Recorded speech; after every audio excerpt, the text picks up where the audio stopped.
We get asked a lot of questions about cruising every day, and of course, we're happy to answer them. But there are several aspects of cruising that are actually hotly debated, and the cruise community is not shy about voicing opinions on these issues. So whether you're a seasoned expert or a first-time cruiser, this video is for you as we tackle head-on the 13 most controversial cruise questions. That way you can stay one step ahead of everyone else on board. Up next.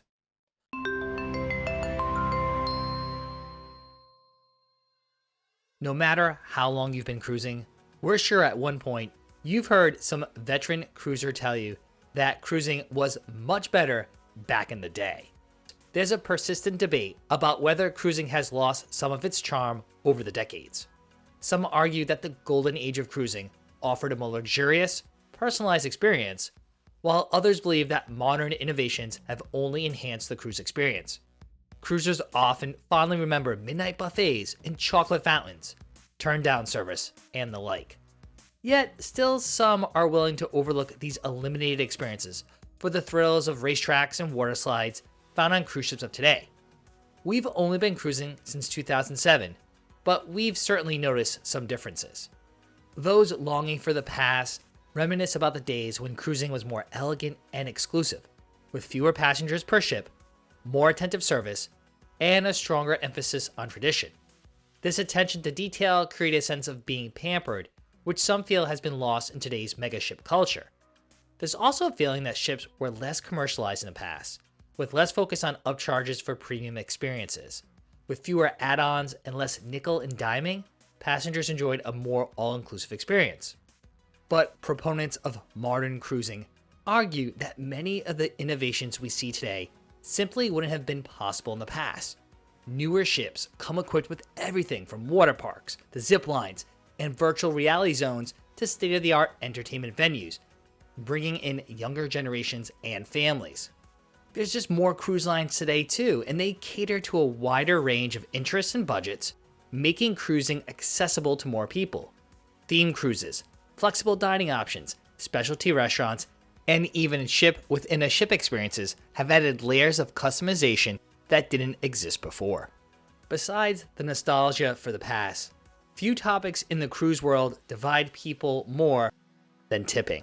Most cruise lines automatically add gratuities to your onboard account, typically ranging from about $14 all the way up to $25 per person per day.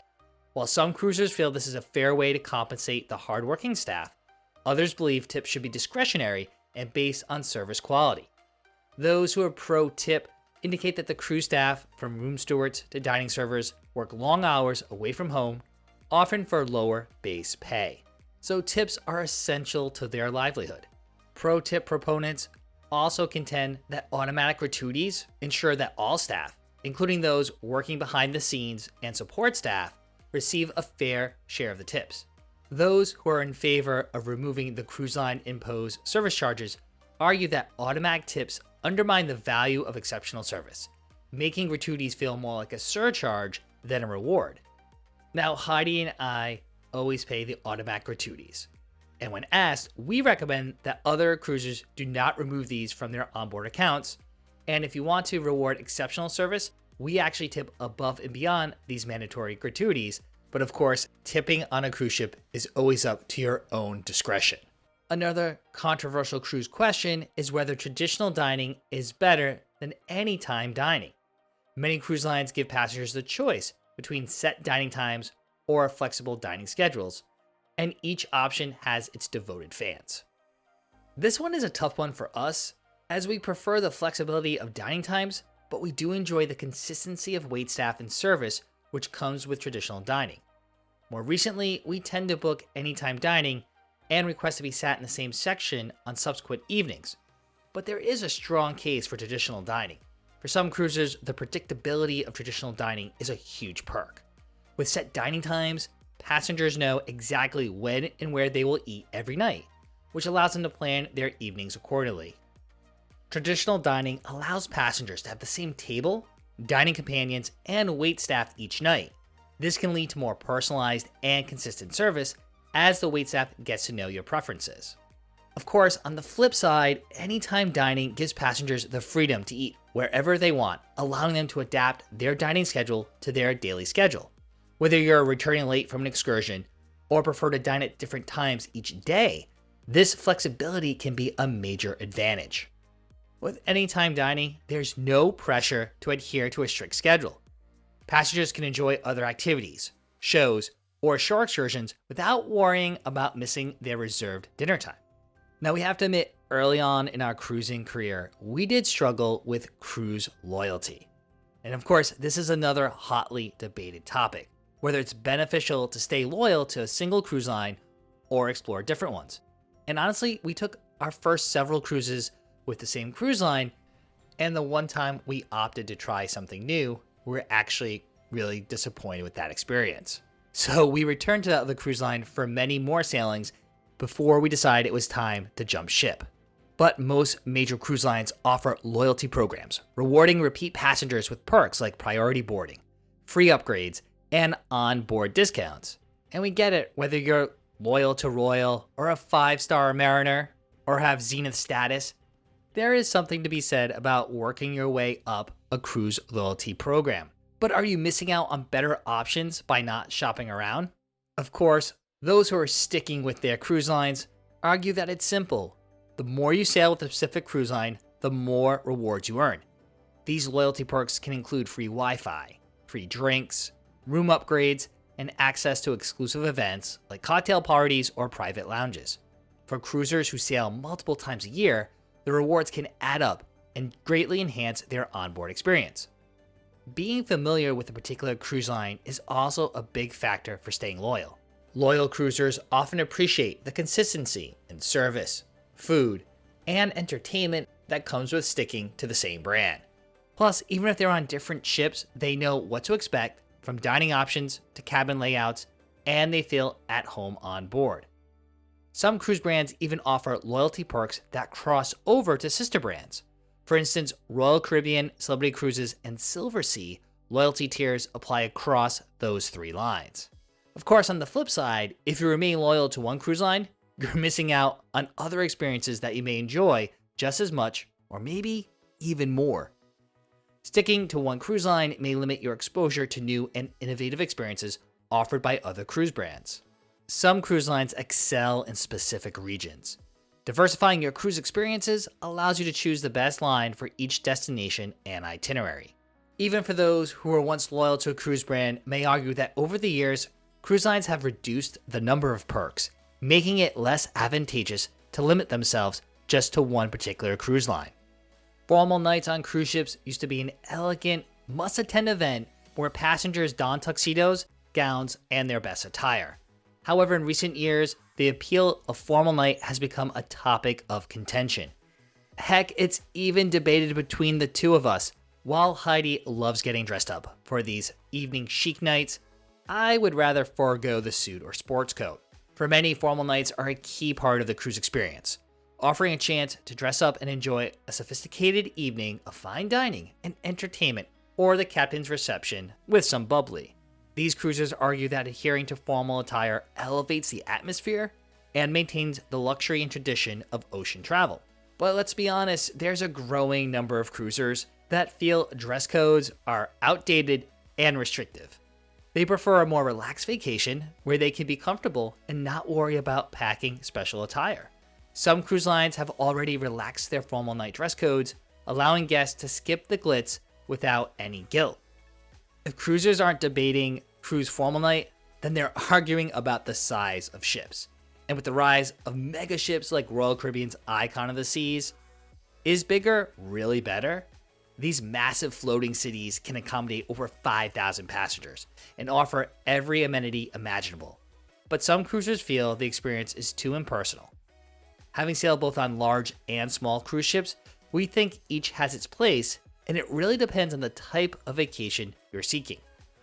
Megaships offer an array of onboard activities, from water parks and zip lines to Broadway-style shows and gourmet dining. They're perfect for families and multi-generational groups with varying interests. And for us, the megaships are the destination themselves, so we really don't care what the itinerary is when sailing on some of these vessels. The scale of these ships also allows for a greater variety of dining and entertainment options, often included in the base fare, making it a great vacation value and introducing new travelers to cruising. We can see that small ship advocates do have a point that smaller vessels provide a more intimate, relaxed, and personalized cruising experience. They often have easier access to smaller, more remote ports that large ships can't reach. Smaller ships generally offer fewer crowds, shorter lines, and more interaction with the crew, contributing to a feeling of exclusivity and luxury. We can't talk controversial cruise questions without bringing up drink packages. While beverage packages have become a standard offering on most cruise lines, opinions vary widely on whether they're worth the investment. This is especially true now as the prices for drink packages have skyrocketed on many cruise lines. Even for us, we often flip-flop on this decision depending on the price and our loyalty perks with the cruise line. For instance, we are Diamond Plus in Royal Caribbean's Crown and Anchor Society, which entitles us to 5 free drinks per day. Thus, we no longer purchase a beverage package with this cruise line. But that does not mean we never purchase a beverage package. Because let's be honest, unlimited drink packages allow passengers to enjoy cocktails, beer, wine, and specialty coffees without worrying about racking up an expensive bar tab. It also offers added convenience, knowing that you can prepay for all of these expenses. For passengers who plan to indulge frequently in alcoholic and non-alcoholic beverages, these drink packages can often provide significant savings. But the critics argue that beverage packages are overpriced and a waste of money, especially for those who don't drink at least 5 alcoholic beverages a day, or for those who prefer non-alcoholic options. This is especially true when one person in the cabin doesn't drink alcohol, as typically for most cruise lines, both guests must purchase a beverage package. Some travelers feel pressured to drink more to get their money's worth, which can lead to overconsumption and detract from the overall cruise enjoyment. One of the most common decisions cruisers will face is what type of cabin to select. And believe it or not, there's often a debate on whether you should splurge on a balcony cabin or save money by booking an interior room. The debate over whether a balcony cabin is worth the cost is one that divides the cruise community, sometimes even based on specific itineraries. Though this is one of the controversial cruise questions, we're firmly on the balcony side of the fence. We booked our first balcony cabin on an Alaska cruise over 10 years ago, and we haven't been back to an inside room since. One of the biggest draws of a balcony cabin is having your own private outdoor space for the fresh air and the views. Whether it's enjoying a morning coffee with the ocean breeze or watching the sunset from your own deck, many cruisers find the experience of having a personal slice of the sea to be priceless. Balcony cabins are often larger than inside and ocean view rooms as well, offering more interior space to relax. This can be especially appealing on longer cruises where having room to spread out becomes more important. The extra space and natural light can also make the cabin feel less claustrophobic. One of the main arguments against upgrading to a balcony is the price. Balconies can add a significant amount of money to the total cost of your cruise, and some argue that the time spent in the cabin doesn't justify the added expense, especially if you plan to be out and about enjoying ship activities. Plus, you can get the same views from the ship's public decks, and new ships offer more and more observation spaces. On colder itineraries such as Alaska or Northern Europe, you may not be able to use your balcony as much due to chilly temperatures or bad weather. In these cases, some cruisers feel that paying extra for a balcony simply isn't worth it. If you plan to go ashore at a port of call, you'll have to decide if you should book your tours with the cruise line. Now, if you've had the same question when planning your cruise, you're not alone, as cruise line organized shore excursions often cost significantly more than booking similar activities independently. For us, it really comes down to the tours offered in a particular port of call. We book directly with the cruise line, with third-party vendors like Shore Excursion Group, or with local companies directly. There are pros and cons to each, so it depends on what is most important to you. Booking through the cruise line ensures a seamless experience, with the added benefit of knowing the ship won't leave port without you if the excursion runs late. This is probably the #1 reason cruisers continue to book with the cruise line. Shore excursions organized by the cruise line come with a level of safety and assurance as well, especially in unfamiliar destinations. These companies are vetted by the cruise line and obligated to uphold certain standards. But if you're thinking of going the DIY approach, independent travelers argue that you can save a lot of money and avoid crowds by booking your own excursions or exploring ports on your own. These cruisers prefer the flexibility of creating their own itinerary rather than sticking to the structured schedule of a cruise organized tour. When booking with a third-party vendor or a local tour company, guests often get smaller group sizes and more authentic experiences. Some companies also offer guarantees that they'll get you back to the ship on time or cover the cost to get you to your next port of call. In fact, Shore Excursions Group goes one step further. Along with covering the cost to get you to a next port of call, they also give each individual $1,000 for the added inconvenience. Now, we use Shore Excursion Group regularly to book our shore excursions, and you can take advantage of the same great deals and promotions using our exclusive link in the description. Another controversial cruise question is whether or not to purchase Wi-Fi on a cruise. While some argue they go on a cruise to disconnect, others find it essential to stay connected while traveling. The cost and quality of cruise ship Wi-Fi is a sore spot for many passengers too. While some accept the high prices and slow speeds as part of being at sea, others feel the better option should be available in the digital age. And we won't even get into the debate of whether or not the cruise line should provide such Wi-Fi for free to all guests. As those complainers point out, cruise ship Wi-Fi is notoriously slow and often unreliable, especially in more remote destinations, frustrating passengers who need to stay connected for work or personal reasons. The cost of Wi-Fi packages is typically high, leading to debates over whether the service is worth it, especially given its spotty performance and that many cell carriers offer international services that can be used when docked in ports of call. Supporters argue that cruising is about disconnecting from the world and enjoying the trip, so Wi-Fi shouldn't be a priority. As long as it works well enough to check in with family back home or check an occasional email or post to social media, then that's good enough for them. Also, advances in satellite technology are slowly improving onboard connectivity, and many cruise lines have begun offering packages with Starlink accessibility. Many also offer varying levels of Wi-Fi connectivity, from social media plans to streaming plans based on guests' needs. The pricing model of cruises can be a source of confusion and controversy.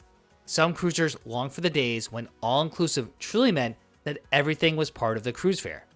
Today, most cruise lines offer a la carte pricing, especially for premium services, which can lead to sticker shock for some guests.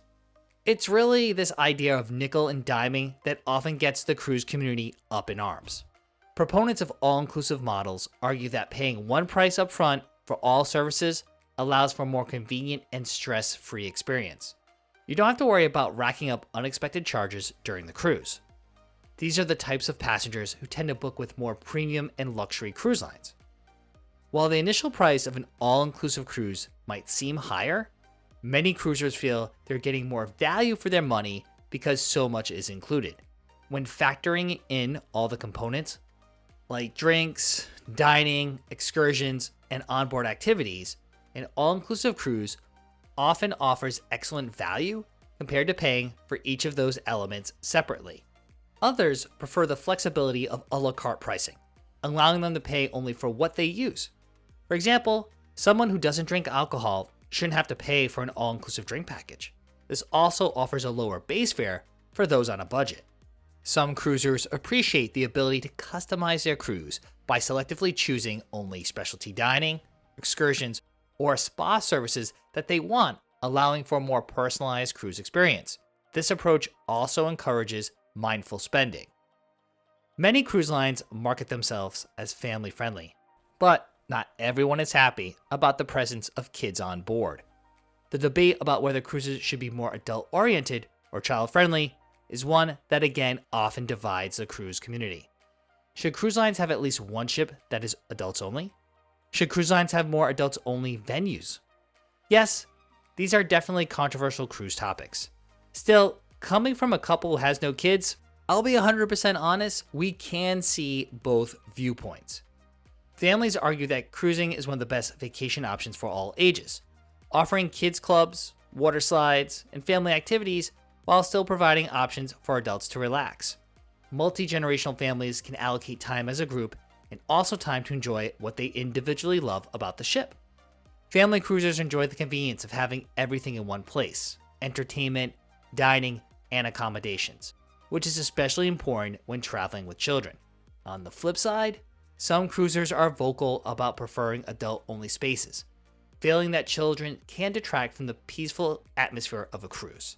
They are particularly concerned about noisy environments, crowded pools, and unsupervised kids.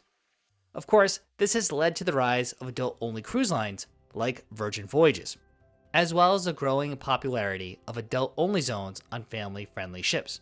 Heck, even Disney cruise ships have several adults-only spaces where the kids are not allowed. Few debates in the cruising community are as fierce as the question of which cruise line is the best. With numerous major cruise lines offering distinct experiences, it's no surprise that passengers have strong opinions on which one stands out. Each cruise line does things a bit differently, thus it's about determining which one is right for you. We strongly believe there's no bad cruise. Well, Heidi might argue Margaritaville at sea, but regardless, while a particular cruise might be a bad fit for you, it could be the perfect fit for someone else. Carnival fans praise the line for its fun ship atmosphere, affordability, and family-friendly entertainment. Many argue that it offers great value with a lively onboard vibe, perfect for those who love casual, energetic vacations. Royal Caribbean is often hailed for its innovative ships, cutting-edge activities, and high-caliber entertainment. Fans point to features like rock climbing walls, ice skating rinks, and Broadway-style shows, positioning Royal Caribbean as the best overall option for multi-generational groups. Norwegian Cruise Line is beloved for its freestyle cruising concept, which ditches formal dining schedules and dress codes, allowing for more flexibility. Norwegian loyalists appreciate the laid-back vibe and diverse range of specialty dining options, as well as bars and lounges and nightlife. Celebrity Cruises attracts those looking for a more premium, sophisticated experience. Known for its elegant design, Celebrity is favored by cruisers seeking a more luxurious vacation without the formality of ultra-luxury lines. Princess Cruises is great for traditionalists, offering refined service, classic itineraries, and a more relaxed atmosphere. Princess appeals to cruisers who value enrichment programs, scenic cruising, and a slower paced vacation. The line has also become a leader in Alaska cruises. Disney Cruise Line has a die-hard fan base of families and Disney enthusiasts who argue that it offers the best in family-friendly entertainment, themed dining, and character interactions, all while maintaining a high level of service and luxury that is a step above other contemporary cruise lines. Holland America Line also offers a more traditional cruise experience, known for its emphasis on culinary experiences, refined atmosphere and decor, enrichment and culinary offerings, and personalized service. The brand's mid-size ships allow for varied itineraries and more in-depth exploration of the world. MSC Cruises has a growing fan base, especially among cruisers looking for a European-inspired experience at sea. The line is known for its stylish ships, affordable luxury, diverse itineraries, and family-friendly environment. Virgin Voyages has shaken things up with their adults-only ships and trendy, unconventional experiences. Fans of Virgin argue it's perfect for those seeking something different and rave about the onboard dining, which is all included in the cruise fare.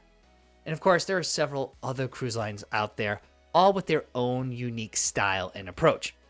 And of course, the very similar controversial question of what is the best cruise ship can certainly get cruisers debating. Well, to help you decide which ship you should choose for your next cruise, we've actually put together another video of the 12 best new cruise ships. In that video, we take a look at the 12 newest cruise ships setting sail, many of them from the cruise lines we just mentioned. That way, you can find the perfect ship for you and your family, and your next cruise will be smooth sailing.